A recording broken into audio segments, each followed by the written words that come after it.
Students, पिछले उसमें chapter में हमने पिछली क्लास में आपको सॉइल के बारे में बताया था। उसका एक जो टॉपिक है फैक्टर्स अफेक्टिंग सॉइल फॉर्मेशन, उसके बारे में आज हम आपको बता के अगले टॉपिक की तरफ चलेंगे। जो सॉइल फॉर्मेशन है उसमें कौन कौन से फैक्टर्स होते हैं जो उसे अफेक्ट कर सकते हैं। उसमें जो मुख्य है वो क्लाइमेट है।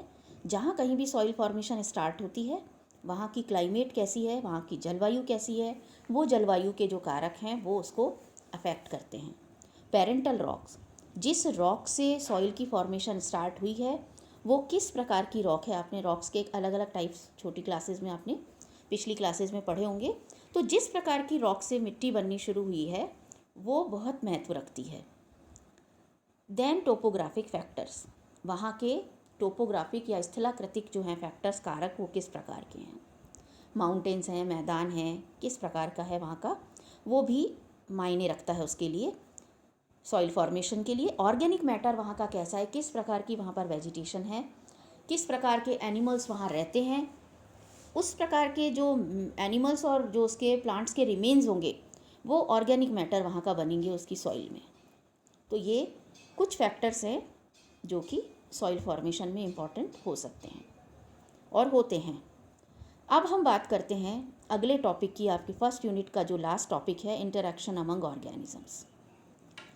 इंटरैक्शंस किसके बीच में, ऑर्गेनिजम्स के बीच में। इसका मतलब अभी तक हम सॉइल, लाइट, ये सब बातें कर रहे थे तो हम बायोटिक फैक्टर्स की बात कर रहे थे और हमने आज शुरू की है बायोटिक फैक्टर्स की बात कि किस प्रकार से बायोटिक फैक्टर्स जो हैं वो प्रभावित करते हैं आपस में एक दूसरे को और साथ में दूसरी स्पीशीज़ को। एक ही पॉपुलेशन के इंडिविजुअल्स आपस में कैसे प्रभावित करते हैं और अलग अलग स्पीशीज़ के इंडिविजुअल्स किस प्रकार से एक्ट करते हैं। तो आज हम बायोटिक फैक्टर्स की बात कर रहे हैं। आपसे एग्ज़ाम में बायोटिक फैक्टर्स का क्या आपस में इंटरेक्शन होता है इस प्रकार से सवाल पूछा जा सकता है, या वो डायरेक्ट पूछ सकते हैं इंटरेक्शन अमंग ऑर्गेनिज्म को आप डिस्कस करिए। मतलब ये किसी भी तरीके से आपसे ये सवाल पूछा जा सकता है, तो आपको प्रिपेयर रहना है दोनों के लिए। तो आज हम बायोटिक फैक्टर्स में इंटरैक्शन अमंग ऑर्गेनिजम्स पढ़ रहे हैं। जो हमारा इकोसिस्टम है या पारिस्थितिकी तंत्र है उसमें हम पढ़ते हैं दोनों प्रकार के फैक्टर्स होते हैं, abiotic as well as biotic. जितने बायोटिक फैक्टर्स हैं वो बायोटिक फैक्टर्स में प्लांट्स भी हैं और ऑर्गेनिजम्स यानी वो जो एनिमल्स हैं, ह्यूमन बीइंग्स हैं, ये सभी मौजूद हैं। ये आपस में किस प्रकार से एक दूसरे को प्रभावित करते हैं वो आज हम पढ़ेंगे। अब ये इनका जो प्रभाव एक दूसरे पर है वो हानिकारक भी हो सकता है, लाभदायक भी हो सकता है। तो हम दोनों प्रकार के प्रभावों को देखेंगे किस प्रकार से ये प्रभावित करते हैं। तो ये इंटरैक्शन अमंग ऑर्गेनिजम्स जो है वो इंटर स्पेसिफिक हो सकता है, इंट्रा स्पेसिफिक। आपको मैं एक आउटलाइन दूंगी शुरू में, उसके बाद हम इनको डिटेल में पढ़ेंगे। और ये आउटलाइन भी इस तरह के है कि अलग अलग बुक्स में आपकी अलग अलग तरीके से इन्हीं बातों को कहा गया है। तो ये आप पर निर्भर करता है कि आप उसको किस तरह से डिज़ाइन करती हैं। आपको हम पूरी तरह से हर बुक की तरीके से बताने की कोशिश करेंगे। तो इंट्रा स्पेसिफिक जो है, अर्थात किसी भी एक स्पीशीज़ के अंदर एक स्पीशी है, उसके जितने इंडिविजुअल्स हैं वो आपस में कैसे एक दूसरे को प्रभावित करते हैं वो कहलाता है इंट्रा स्पेसिफिक।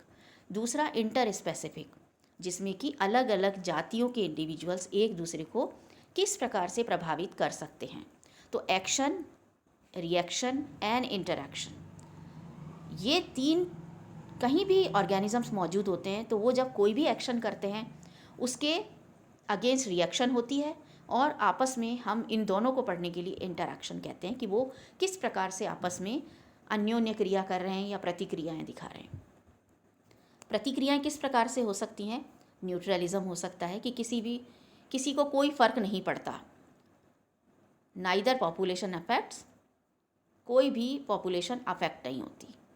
जो एमेंसेलिज्म फिनोमिना है उसमें पॉपुलेशन 1 जो है वो इनहिबिट करती है लेकिन दूसरी प्रभावित नहीं होती।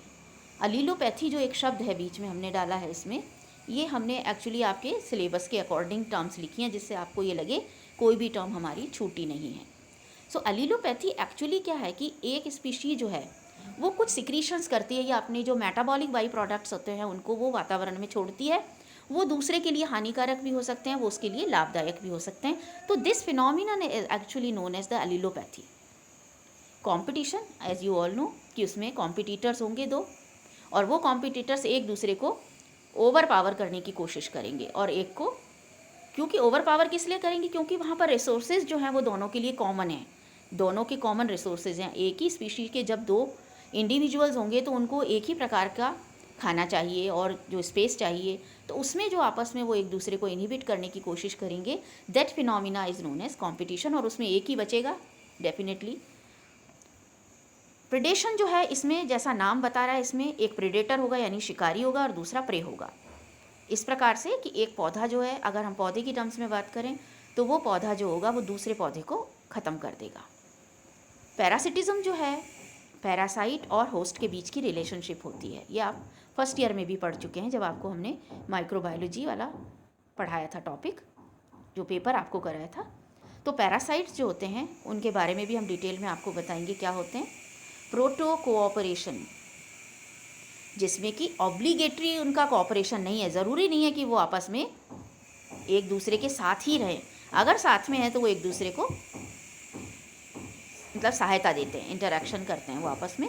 म्यूचुअलिज्म, जिसमें कि दोनों बेनिफिटेड हैं। कॉमनसेलिज्म, जिसमें वन बेनिफिट है, दूसरा एक तरह से होस्ट है, एक फ़ायदा ले रहा है उससे। देन आपके इसमें एनवायरमेंटल प्रोटेक्शन जो एक्ट है उसकी भी बात हम करेंगे, वैसे पहले हम कर चुके हैं, किस प्रकार के एक्ट्स बनाए जा चुके हैं, नहीं तो आपको फिर बताएंगे हम।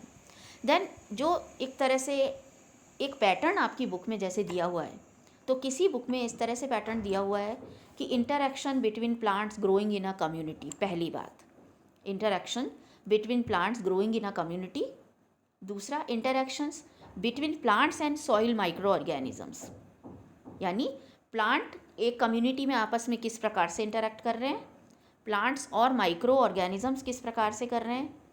Interactions between the plants and local animal, वहाँ जो लोकल एनिमल मौजूद हैं एक पर्टिकुलर एरिया में, वो प्लांट्स के साथ कैसे बिहेव कर रहे हैं या उनका इंटरेक्शन क्या है।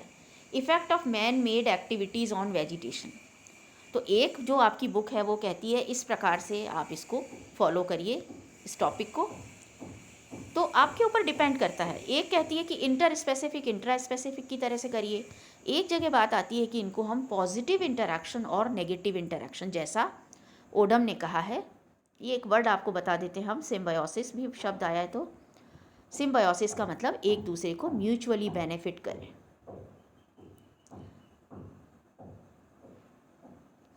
यहाँ both species benefit. Then we talk about the positive interaction and negative interaction. ये जो आपको हमने एक आउटलाइन दी थी, आप इसको इस प्रकार से भी डिवाइड कर सकते हैं जो आपको हम बता रहे हैं, या फिर आप ये पॉजिटिव और नेगेटिव इंटरेक्शंस की तरह से भी आप इनकी बात कर सकते हैं। कुछ बुक्स में दिया हुआ है, क्योंकि ओडम ने ये बताया था 1971 में कि जो पादप और ऑर्गेनिजम्स होते हैं या जो एनिमल्स होते हैं, उनमें आपस में पादप में किस प्रकार के इंटरेक्शंस मौजूद हो सकते हैं। तो उनका ये कहना था कि कुछ पॉजिटिव इंटरेक्शंस होते हैं और कुछ नेगेटिव होते हैं। पॉजिटिव उन्हें फ़ायदा पहुंचाते हैं, नेगेटिव उन्हें हार्म पहुंचाते हैं। तो जो पॉजिटिव इंटरेक्शंस हैं उनमें किस किस प्रकार के इंटरेक्शन हमें देखने को मिल सकते हैं, उनकी हम बात कर रहे हैं आज। Either one or both benefited positive interaction. अगर हम बात करें कि जो आपस में इंटरेक्शन है, चाहे वो एनिमल और प्लांट का है, प्लांट में है या एनिमल में है, तो किस प्रकार से वो पॉजिटिवली इंटरेक्ट करेंगे। तो उसके 3 इसमें पॉइंट्स हमने बताया आपको, कॉमनसेलिज्म, म्यूचुअलिज्म एंड प्रोटो कोऑपरेशन। तो जो कॉमनसेलिज्म है उसमें आप देखेंगे कि एसोसिएशन बिटवीन जो है दो उसकी प्लांट्स की, ओनली वन इज़ बेनिफिटेड, ठीक है, अदर नॉट हार्म्ड, यानी दूसरी जो स्पीशीज़ है कॉमनसेलिज्म में, जो कॉमनसेलिज्म है इसमें नीदर बेनिफिटेड या तो होगा, नहीं तो एक बेनिफिट होगी लेकिन दूसरी हार्म नहीं होगी। इसको फिनोमिना को हम कॉमनसेलिज्म कहते हैं। और इसके एग्जाम्पल देखिए आप, लाइनस, हमने कहा या तो दोनों बेनिफिटेड हैं या तो दोनों ही बेनिफिटेड नहीं होंगी, या फिर जो एसोसिएशन है उसमें वन बेनिफिटेड होगा लेकिन दूसरा हार्म नहीं होगा। ये आपको याद रखना बहुत ज़रूरी है, क्योंकि ये सारी टर्म्स आपस में बहुत स्लाइटली एक दूसरे से वेरी करती हैं। तो कमेंसालिज्म में पहला एग्जाम्पल है लाइनस का। लाइनस को हम कठलताएँ भी बोलते हैं, वुडी क्लाइंबर्स भी बोलते हैं। अर्थात ये इस प्रकार की क्लाइंबर्स, देखिए जैसे आप और क्लाइंबर्स की बात करें तो हर्बेशियस होते हैं, लेकिन लाइनस उनको कहते हैं जो कि वुडी क्लाइंबर्स होते हैं। जैसे आपने सेकेंड ईयर में अगर आपने पढ़ा है, नहीं तो आप इस थर्ड ईयर में आप पढ़ेंगे, जो एनाटमी का पेपर है, एनाटमी के पेपर में जब आप सेकेंडरी ग्रोथ पढ़ने लगेंगे उसमें आप देखेंगे जो एबनॉर्मल सेकेंडरी ग्रोथ है उसमें एरिस्टोलोकिया आपने पढ़ा होगा, नहीं तो आप पढ़िएगा ज़रूर। वो बेस्ट एग्जाम्पल है लाइनास का। जो लाइनास होते हैं वो वुडी क्लाइंबर होते हैं, क्योंकि एरिस्टोलोकिया जो है वो भी एक वुडी प्लांट है। लेकिन किस प्रकार से कैम्बियम जो है वो अपना बिहेवियर चेंज करके उसको, जहाँ उसे क्लाइंब करके मुड़ना होता है वहाँ पर पेरेनकाइमेटस टिश्यू को सिक्रीट करती है। यह आप पढ़िएगा, बहुत इंटरेस्टिंग है एरिस्टोलोकिया, कि कैम्बियम एक्टिविटी किस प्रकार से उसको चेंज कर देती है and becomes ready to climb. ये बहुत आराम से ऊपर चढ़ जाता है। जहाँ इसके वुडी टिश्यू आना होता है शुरू, वहाँ पर उसमें जो कैम्बियम होती है वो उसमें जाइलम काटती है। जहाँ पर लगता है कि अब यहाँ पर इसे मुड़ना है, इसको क्लाइंब करना है, यहाँ पर मुड़ने की आवश्यकता है, वहाँ सॉफ्ट टिश्यू पैरेन्काइमा काटना शुरू करते हैं। तो लाइनस जो होते हैं वो कॉमेंसालिज्म का बेस्ट एग्जाम्पल है, क्योंकि इसमें क्या होता है कि जैसे ही देखिए आप, हमने लिख रखा है यहाँ पर rooted in the end use support. जो जड़ें होती हैं इनकी वो एक दूसरे को अदर ट्रीज के साथ में किस प्रकार से सपोर्ट करती है। जो क्लाइंबर्स होते हैं उनका काम क्या होता है कि लगे हुए जो होते हैं वो अपने रूट तो उनकी लगी हुई है एक जगह, लेकिन पास में जो भी कोई ट्री होगा उसमें वो उसके ऊपर क्लाइंब करना शुरू कर देते हैं। जैसे बोहिनिया, फाइकस, टिनोस्पोरा, ये सारे वुडी क्लाइंबर्स के एग्जाम्पल हैं। जो लाइनास होते हैं वो किसी पड़ोस में जो उसके बड़ा पेड़ होता है उसके ऊपर चढ़ना शुरू कर देते हैं। तो चढ़ने के लिए उन्हें मुड़ना होता है, और ये खुद भी वुडी हैं। देन लाइनास आपकी समझ में आ गए होंगे कि इनको हम वुडी क्लाइंबर कहते हैं। और जो पड़ोस का पेड़ है उसको ये क्या कर रहे हैं, उसकी जड़ों के साथ में ये अपनी जड़ें उसमें दबा लगा देते हैं, उसको भी बेनिफिट करते हैं और उसको शेल्टर उससे ले लेते हैं, और अपना जो थोड़ा बहुत खाना होता है वो उसको वो साथ में प्रोवाइड करते हैं, वो उसको एंड यूज सपोर्ट। जैसे अपवर्ड ऊपर चढ़ने के लिए उसकी सहायता लेते हैं, लेकिन उसको कोई नुकसान नहीं पहुंचाते। खुद का खाना खुद बनाते हैं, बाकी सारे काम करते हैं, बस उससे वो शेल्टर लेते हैं। देन एपीफाइट्स, दूसरा जो है वो एपीफाइट्स हैं अधिपादप, जो कि कठलताएं आपने देखा कि ये वुडी क्लाइंबर्स होते हैं जो कि मॉइस्ट ट्रॉपिकल फॉरेस्ट में पाए जाते हैं। इनके जो थॉर्न्स जो होते हैं, टेंड्रिल्स जो होते हैं, उससे हेल्प से ये ऊपर चढ़ जाते हैं। जो एपीफाइट्स होते हैं, अधिपादप होते हैं, ये ऑटोट्रॉफिक प्लांट्स होते हैं जो कि दूसरे पौधों की सतहों पर उगते हैं। दूसरे पादप होते हैं उसका ये आधार इस्तेमाल करते हैं और उनके तने से चिपके रहते हैं ये, और अपनी क्लिंगिंग रूट्स के द्वारा, इसकी जो एरियल रूट्स होती हैं अधिपादपों की, उसके द्वारा ये अवशोषित करते रहते हैं जो मॉइस्चर होता है चारों तरफ हवा में उसको, which grow on some support.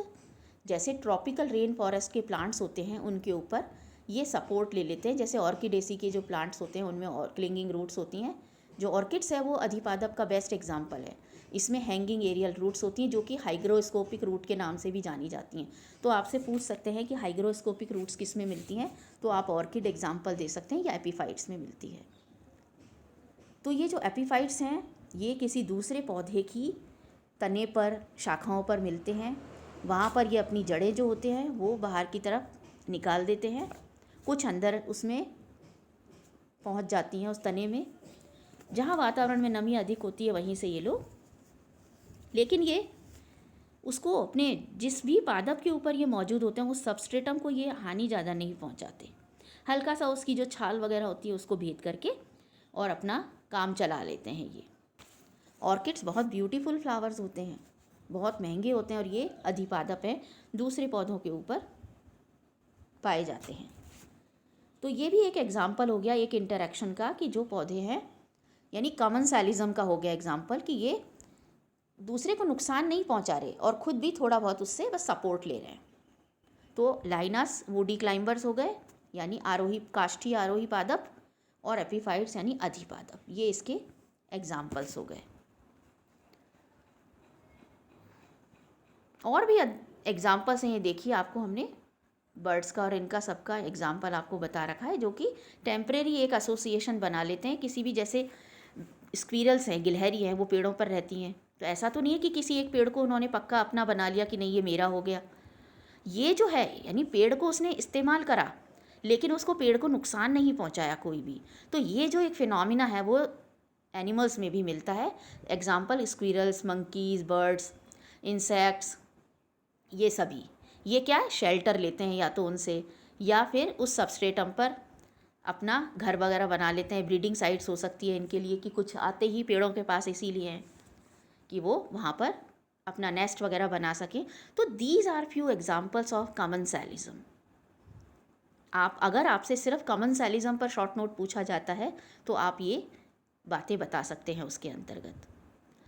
अब ये जो सिचुएशंस हैं, ये एसोसिएशंस जो हैं वो एक पौधे के हैं, और जो हायर प्लांट्स की एसोसिएशन होती है उसमें आप जोन क्या क्या देखते हैं, जैसे some similar situations are found in nature with association between a variety of microbes and higher plants. आपको हमने शुरू में बताया था कि आप किस प्रकार से interaction between plants growing in a community and interaction between plants and soil organism, तो उसकी बात आपको हम बता रहे हैं इसमें कि अगर एक पौधा उग रहा है उसके एनवायरनमेंट में माइक्रोब्स भी मौजूद हैं, तो किस प्रकार से वो अपने आप को, आप उसे पढ़ सकते हैं राइजोस्फीयर, अर्थात zone of soil around the roots, जैसा इसके नाम से आपको मालूम हो रहा है। And rhizoplane the surface proper of the roots grow, जहाँ पर रूट्स ग्रो कर रही हैं उस प्लेन को हम बोलते हैं राइजोप्लेन। एंड राइजोस्फीयर जो कि उसके चारों ओर का क्षेत्र होता है जहाँ पर माइक्रोब्स प्रेजेंट होते हैं।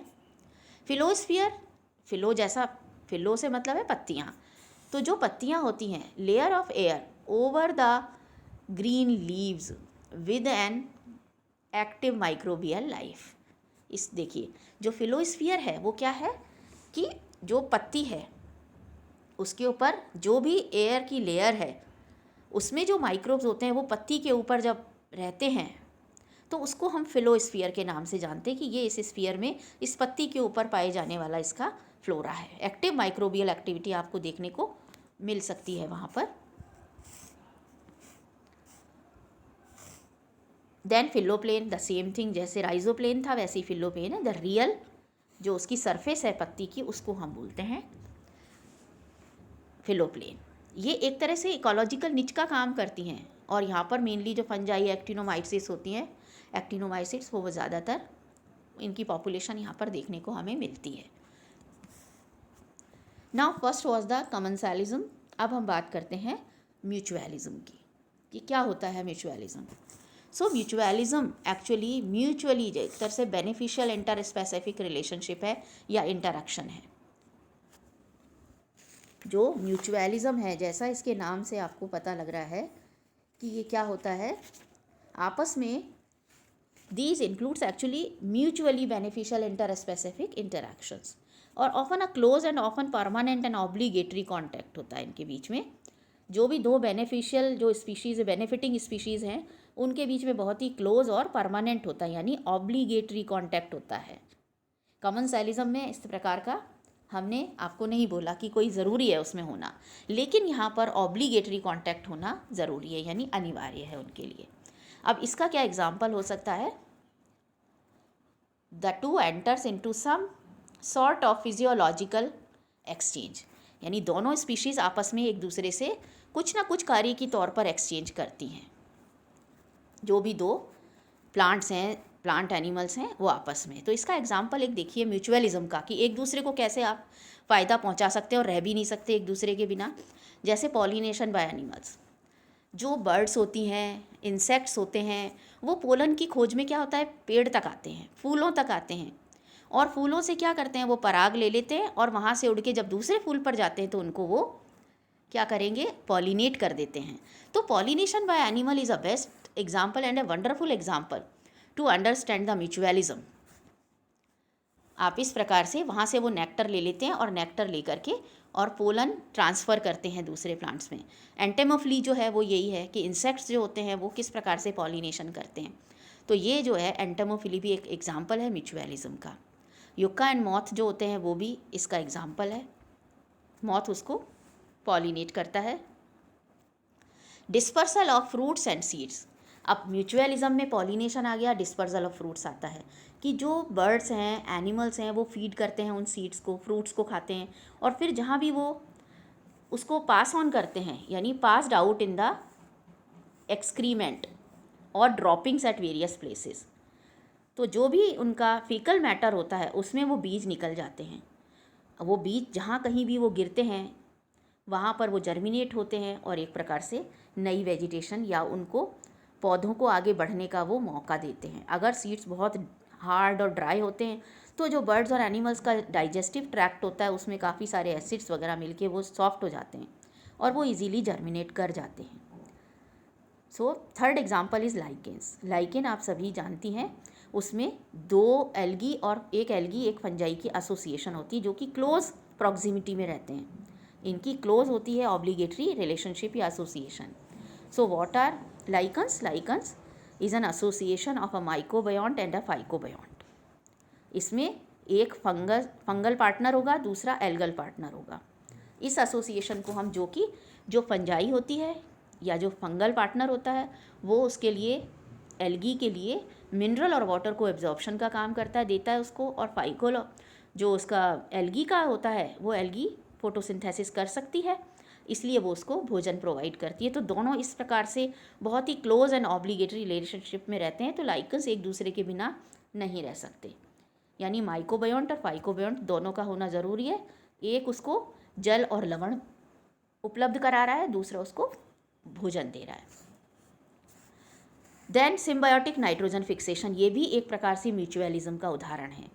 देखिए सिम्बायोटिक यानी सहजीवन के साथ में जो नाइट्रोजन फिक्सेशन होता है उसमें आप राइजोबियम का आपने नाम सुना होगा, जो कि नाइट्रोजन जो होती है, एनवायरमेंटल नाइट्रोजन जो होती है उसको नाइट्रेट और नाइट्राइट्स में बदल देता है, जो कि वहाँ पर पौधे जो उग रहे होते हैं, स्पेशली जो लेग्यूमिनस प्लांट्स होते हैं उनमें राइजोबियम के द्वारा नाइट्रोजन फिक्सेशन होता है और वो नाइट्रोजन प्रोडक्ट्स उसको प्लांट को मिलते हैं।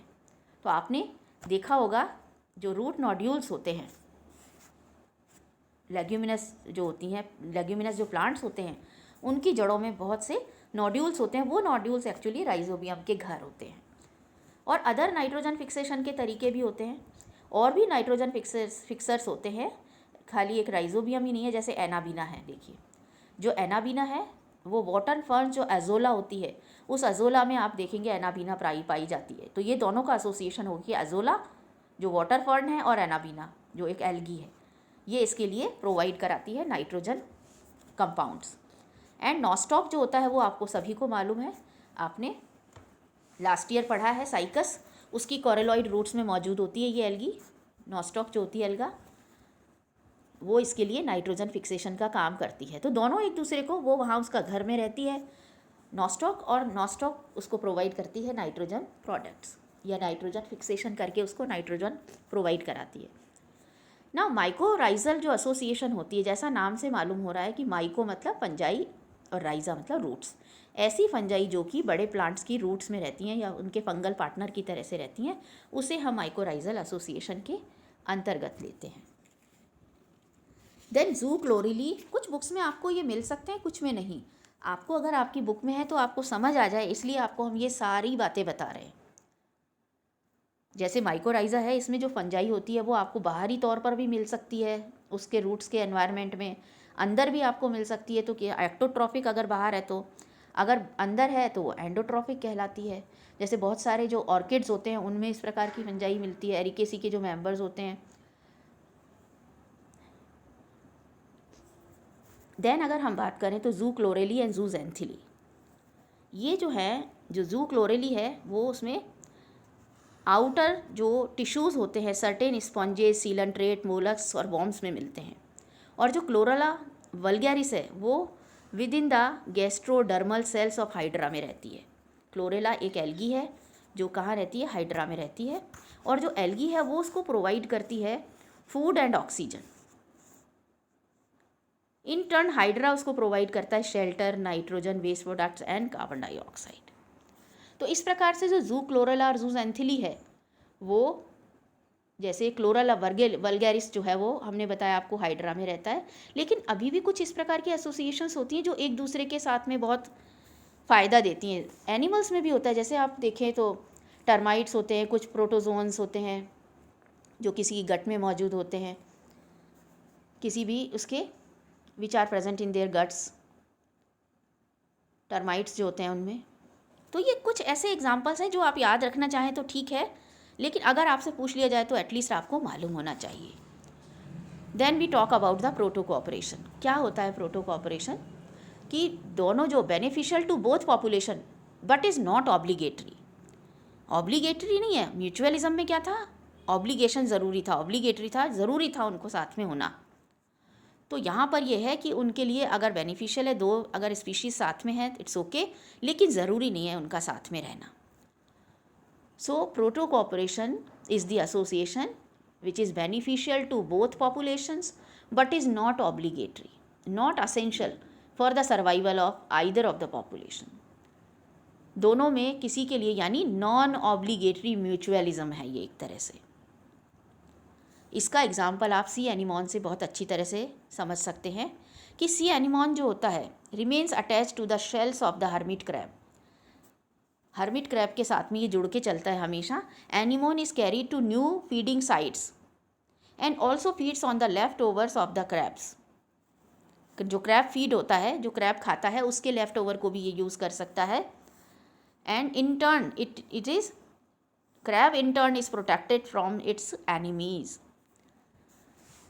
जो क्रैब है, देखिए जो एनिमोन का आपको एग्जाम्पल दिया है उसमें जो एनिमोन है वो क्रैब के साथ में नई नई फीडिंग साइट्स पे चला जाता है, और जो क्रैब फीड का जो है फीडिंग साइट्स पे जाएगा और अब उसको क्रैब को भी खाना खिलाएगा। और क्रैब जो होता है उसको क्या देता है? प्रोटेक्शन देता है उसके एनिमीज से, जो निमेटोसाइट्स होते हैं एनिमोन के। जो क्रैब है it is protected from its enemies by the nematocytes of the anemone. तो जब क्रैब उसको जगह जगह पर लेकर जाएगा तो उसको नई नई फीडिंग साइट्स पर वो जाता है, तो वो खाना एक दूसरे को मिलता है और साथ में उसको एनिमोन को वो प्रोटेक्ट भी करता है। तो ये एक प्रोटो कोऑपरेशन का। लेकिन अगर एनिमोन उससे अलग हो जाता है तो ज़रूरी नहीं है कि वो एनिमोन क्रैब के साथ ही रहे, दैट इज़ नॉट असेंशियल। तो अगर आपकी बुक में दिया हुआ है प्रोटो कोऑपरेशन तो आप उसे ध्यान रखें कि प्रजातियां जो परस्पर लाभान्वित होती हैं लेकिन उनमें आपस में संबंध ज़रूरी नहीं है। देन वी टॉक ऑफ मिरमैकोफिली, जो कि आंट्स से रिलेटेड है। कि आंट्स जो होती है वो कुछ पेड़ों के ऊपर शेल्टर ले लेती हैं, उनके साथ में रहती हैं पेड़ों के ऊपर, और पेड़ों को बहुत सारे इंसेक्ट से और बाकी जो उसके एनिमीज़ होते हैं और डिस्टर्बिंग एजेंट्स होते हैं उनसे उन्हें बचाते हैं। प्लांट जो होता है वो उसे फूड प्रोवाइड करता है एंड शेल्टर देता है इन चींटियों को, और चींटियाँ जो होती हैं वो उसको डिस्टर्बिंग एजेंट से बचाती हैं। This phenomena is known as मिरमैकोफिली।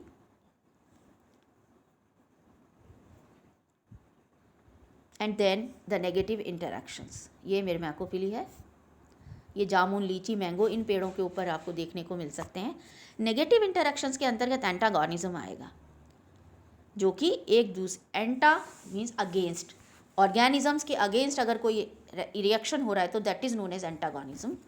Negative interactions जो होते हैं, one or both the species are harmed in one or the other way. So first is exploitation, second is antibiosis and third is competition. यानी एक नुकसान जो है एक पौधे को या जानवर को या आपस में पौधों को किस प्रकार से हो सकता है नेगेटिव इंटरैक्शन, पहला एक्सप्लॉइटेशन के थ्रू या एंटीबायोसिस के थ्रू और कंपटीशन के through. So if we talk about exploitation तो उसमें शेल्टर पहला आता है कि किस प्रकार से शेल्टर जो है उसके लिए नेगेटिवली इंटरैक्शन हो सकता है। जैसे पैरासिटिक बर्ड्स होते हैं, ये पैरासिटिक बर्ड्स जो होते हैं do not build their own nest and the female lays her eggs in the nest of the others, usually smaller birds जो होती हैं। So this is actually negative exploitation. Exploitation is itself a negative word. तो shelter के लिए किस प्रकार से हो गया कि जब एक स्पीशी जो है या एक जो बर्ड है, कुक्कू, कोयल को आपको पता है वो दूसरे के उसके नेस्ट में जा कर के और अपने एग्स ले करती है। तो जो शेल्टर के लिए एक प्रकार का ये माइनस पॉइंट हो गया इसका, या कह लीजिए नेगेटिव एक प्रकार का एक्सप्लॉयटेशन है। Second is for food. Food तो एज़ यू ऑल नो कि फूड के साथ में तो जो रिलेशनशिप है विद रिस्पेक्ट टू फूड, बहुत सारी तरीके की कैटेगरीज आ सकती हैं। अगर फूड को लेकर के एक्सप्लॉयटेशन है या लड़ाई है या उसको प्राप्त करना चाहता है कोई भी ऑर्गेनिज्म, तो वो किस प्रकार से, किन हेडिंग्स के अंतर्गत हम पढ़ सकते हैं? Like parasitism. पैरासाइट्स क्या होते हैं? जो कि दूसरे ऑर्गेनिज्म के प्रोटोप्लाज्म या उसका फ़ायदा लेकर के जीवित रहते हैं। तो जिसका फ़ायदा लेते हैं वो होस्ट कहलाता है, जो फ़ायदा लेता है वो पैरासाइट कहलाता है। अब ये पैरासाइट्स जो होते हैं वो दो प्रकार के हो सकते हैं, आपको हमने फर्स्ट ईयर में भी बताया था, obligate and facultative. Obligate parasites वो होते हैं जो कि बहुत ही बिना उसके रह ही नहीं पाते, उनको होस्ट चाहिए ही चाहिए। फैकल्टेटिव वो होते हैं जिनको कि बिना होस्ट के भी काम चल सकता है, यानी वो सेप्रोफिटिकली भी रह सकते हैं या अमृतोपजीवी तरीके से भी रह सकते हैं। जो ये पैरासाइट्स हो सकते हैं वो स्टेम, प्लांट्स की टर्म्स में बात करें तो stem parasite and root parasite. Stem parasites में भी आपको टोटल स्टेम पैरासाइट हो यानी ऑब्लिगेट पूरी तरह से हो, या पार्शियल स्टेम पैरासाइट्स हो, तो ये भी आपसे एग्जाम्पल पूछे जा सकते हैं। जैसे टोटल स्टेम पैरासाइट में कस्कुटा है इसका एग्जाम्पल, जो कि अमर बेल कहलाती है। और कैसी था? बेर, बबूल, ये जो प्लांट्स होते हैं इनके ऊपर ये अपनी बेल चढ़ा करके या अपनी क्लाइंब करके उन पर पूरी तरह से उस पर डिपेंडेंट होता है और उसका पूरा खाना खुद ले लेता है। हम खाने की बात कर रहे हैं तो ये खाने का एक प्रकार से एक्सप्लॉयटेशन है। देन पार्शियल स्टेम पैरासाइट्स, जिसमें कि विस्कम इसका एग्जाम्पल है, ओक ट्री, मैंगो एंड लॉरेंथस, ये दोनों का एक होस्ट है और एक उसका पैरासाइट है। So flowering parasites possess green leaves, but they cannot rooted in the soil. ये जो पार्शियल स्टेम पैरासाइट्स होते हैं ये ज़मीन में इनकी रूट नहीं होती। एक्चुअली क्या होता है कि जैसे कोई पक्षी ने बीज वहाँ डाल दिया किसी स्टेम के ऊपर, किसी बड़े ट्री के, जैसे मैंगो का ट्री है या ओक का ट्री है, तो उसके ऊपर वहाँ पड़े रहने से वहाँ पर वो उग जाते हैं। और वहाँ उगने के कारण उनको नीचे ज़मीन में तो उनकी जड़ें होती नहीं हैं, वो वहीं पर अपना काम निकाल लेते हैं, वहीं पर उनमें बेरीज बन जाती हैं। वो बेरीज फिर वहीं पर गिर जाती हैं, उसी पर उग जाती हैं, उसी शाखा पर या उसी ट्री के ऊपर। तो इनकी जड़ें, जो पार्शियल स्टेम पैरासाइट्स होते हैं, उनकी जड़ें ज़मीन में नहीं होती। देन टोटल रूट पैरासाइट्स, अभी हमने स्टेम पैरासाइट की बात की, फिर हम टोटल रूट पैरासाइट की कंप्लीट, जो औरो ब्रैंकिया होता है, ये एक एग्जाम्पल है इसका रूट पैरासाइट का। ये सोलेनेसी मेंबर्स के जो प्लांट्स होते हैं उनके ऊपर, उनकी जड़ों के ऊपर पूरी तरीके से पैरासाइट की तरह से रहता है। स्ट्राइगा ऑन जवार पे, रेफ्लिशिया ऑन वाइटिस पर। पार्शियल रूट पैरासाइट्स, जिसमें कि सेंटेलम एल्बम इसका एग्जाम्पल है, यूफ्रेसिया भी एग्जाम्पल है इसका, जो कि पूरी तरीके से उसके जड़ के साथ जुड़ा हुआ नहीं रहता। देन प्रेडेशन, एक प्रेडेटर होगा, एक उसका प्रे होगा, अर्थात एक शिकारी होगा, एक दूसरा उसको शिकार बनाएगा, उसको खाएगा उसको या मारेगा उसको।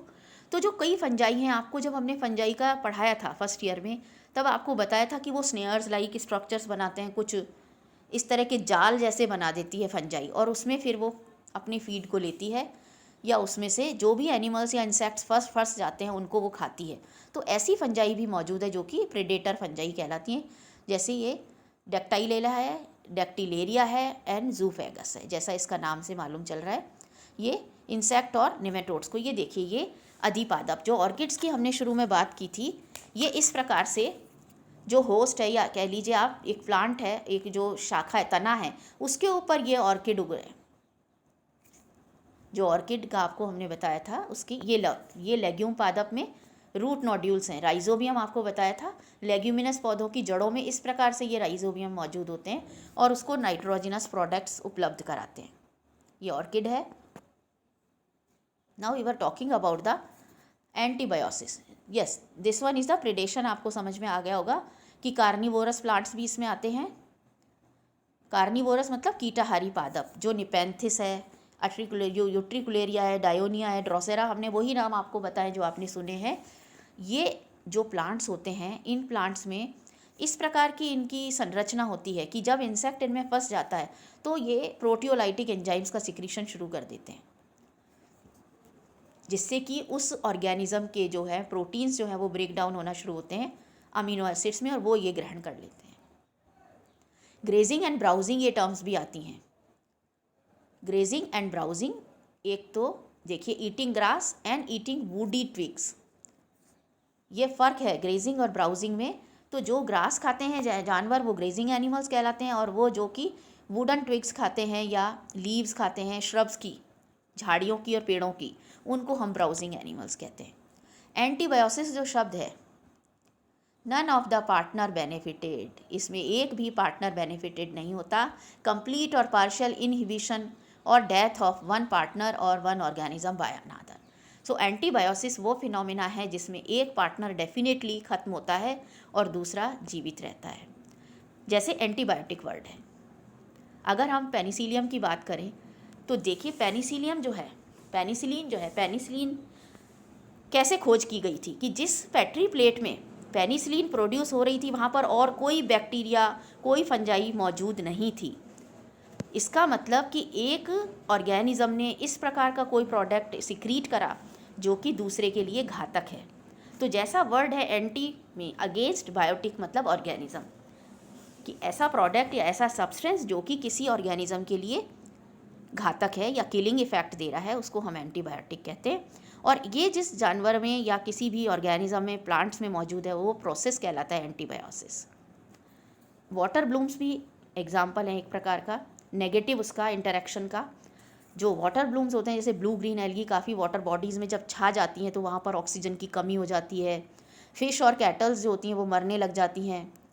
ये भी एक प्रकार का एंटागोनिस्टिक इफेक्ट है, क्योंकि क्लोरेला नाम की जो एल्गी है वो कुछ इस प्रकार के एंटागोनिस्टिक सब्सटेंसेस को लिबरेट करती है या उनको रिलीज़ करती है, जो कि इनहिबिट करते हैं डायटम्स की और इनकी निटजिया वगैरह जो एल्गी होती हैं उनकी ग्रोथ को इनहिबिट कर देती हैं आपस में ही। सो वाटर ब्लूम्स अगर आपसे पूछा जाए तो आप जवाब दे सकते हैं आसानी से, ये भी एक नेगेटिव इंटरेक्शन का उदाहरण है। आपको ऐसे भी पूछा जा सकता है कि वाटर ब्लूम्स जो है वो किसका एग्जाम्पल है, पॉजिटिव इंटरेक्शन या नेगेटिव इंटरेक्शन का। एंटीबायोसिस जो है वो किसका एग्जाम्पल है। किसी भी तरीके से आपसे सवाल एग्जाम में पूछा जा सकता है। Then competition, when two species competing from for same या common resource cannot coexist, ये जो शब्द आपको बताया है कि ये एग्जिस्ट कर ही नहीं सकती। जब एक ही चीज़ के लिए दो स्पीशीज़ लड़ेंगी आपस में या उसके लिए वो कॉम्पीट करेंगी तो डेफिनेटली उनका को एग्जिस्टेंस ज़रूरी नहीं है कि हो, वहाँ बिल्कुल नहीं हो पाएगा ना। इंट्रा स्पेसिफिक हो सकता है कंपटीशन, इंटर स्पेसिफिक हो सकता है। इंट्रा स्पेसिफिक देखिए कैसे कि एक ही जो स्पीशीज़ है उसके जो इंडिविजुअल्स हैं, अगर एक ही जगह पर बहुत सारे खड़े हो जाएंगे या उग जाएंगे, पौधों की अगर हम बात करें तो एरिया उतना ही है, उसमें एक दूसरे से ऊपर नहीं जा पाएंगे, क्योंकि प्रकाश के लिए, खाने के लिए, बहुत सारी चीज़ों के लिए उनका आपस में, जो एक इंडिविजुअल को खाना चाहिए वो दूसरे को चाहिए। तो एक कॉमन रिसोर्सेज के लिए उनके आपस में जो लड़ाई होगी उसमें कुछ ही एक बच पाएंगे, इसको हम कंपटीशन कहेंगे। जैसे पानी के लिए एरिड जोन में या एरिड एरियाज़ में। देन इंटर स्पेसिफिक में आप देखते हैं क्लोरेला, जो कि क्लोरेलिन नाम का जो टॉक्सिक सब्सटेंस निकालती है वो दूसरी एल्गी के लिए हानिकारक होता है, और इस प्रकार से एक ऑर्गेनिज्म के द्वारा हानिकारक पदार्थ का निकालना ही एलिलोपैथी कहलाता है। ये सब्सटेंसेस, इनके मेटाबॉलिक जो रिएक्शंस होती हैं उनके बाई प्रोडक्ट्स हो सकते हैं, तो ये बाई प्रोडक्ट्स दूसरे ऑर्गेनिज्म के लिए हानिकारक होते हैं। So such phenomena is known as allelopathy, जिसमें एक ऑर्गेनिज्म जो है वो टॉक्सिक सब्सटेंस को सिक्रीट करता है जो कि दूसरे के लिए नुकसानदायक है। ये फ़ायदा भी कर सकती हैं, ऐसा नहीं होता कि ये नुकसान ही हमेशा करती हैं। कई बार ऐसा होता है कि एक पौधा या एक जो है ऑर्गेनिज्म इस प्रकार का सिक्रीशन करता है जिससे दूसरा काफ़ी बढ़ रहा है, पर ये बहुत कम होता है। तो एलिलोपैथी एक अलग से आप फिनोमिना को समझ सकते हैं जो कि फ़ायदा भी पहुंचा सकता है और नुकसान भी पहुंचा सकता है। Then we talk about some interactions between plants and local animals. ये आपको हमने बताया कि किस प्रकार से लोकस, कैटरपिलर्स, टर्माइट्स जो होते हैं, इनका एग्जाम्पल दिया, वो आपने समझ लिया होगा। बर्ड्स एंड रोडेंट्स की बात बताई आपको। मैन मेड एक्टिविटीज़ जो होती हैं, जो मैन है वो कितना ज़्यादा फॉरेस्टेशन को ख़राब कर रहा है। अब तो फिर भी बहुत पौधे लगने लग गए। तो ये सारी जो मैन मेड एक्टिविटीज़ हैं उनसे भी वेजिटेशन पर बहुत प्रभाव पड़ता है। पेड़ों के काटने से देखिए, पानी की कई बॉडीज़ जो हैं उनको ख़राब, एक तरह से एफ्लुएंट्स, जो इंडस्ट्रियल एफ्लुएंट्स डाल करके हम ख़राब कर रहे हैं। तो जो मैन मेड एक्टिविटीज़ हैं उनका भी वेजिटेशन पर, जहाँ कहीं भी इंडस्ट्री बन जाती है उसके एफ्लुएंट्स के कारण उसके आसपास की वेजिटेशन आप देखिए पूरी ख़राब हो जाती है या धीरे धीरे समाप्ति हो जाती है। अगर वाटर बॉडीज़ हैं वहाँ पर वाटर बॉडीज़ पॉल्यूट हो जाती हैं। कहीं भी चिमनी का धुआं निकल रहा है उसके आसपास की आप वेजिटेशन को देखिए, उनके पत्तों के ऊपर काफ़ी धूल जमा हो जाती है जिसके कारण वो फोटोसिंथेसिस नहीं कर पाते। तो मैन मेड एक्टिविटी का भी इफ़ेक्ट पड़ता है वेजिटेशन के ऊपर। ये देखिए आप, ये कीटाहारी पादप हैं, ड्रोसेरा, ये देखिए यूट्रिकुलेरिया, और साथ में नेपेंथिस, घट पादप जिसे आप कहते हैं। इसमें जैसे ही बैठता है वो अंदर की तरफ चला जाता है कीट, और उसमें प्रोटियोलाइटिक एंजाइम्स का सिक्रीशन हो करके और उसको ये पचा जाते हैं और अपना पोषण प्राप्त करते हैं। So this is all about the first unit, the topic interaction among organism.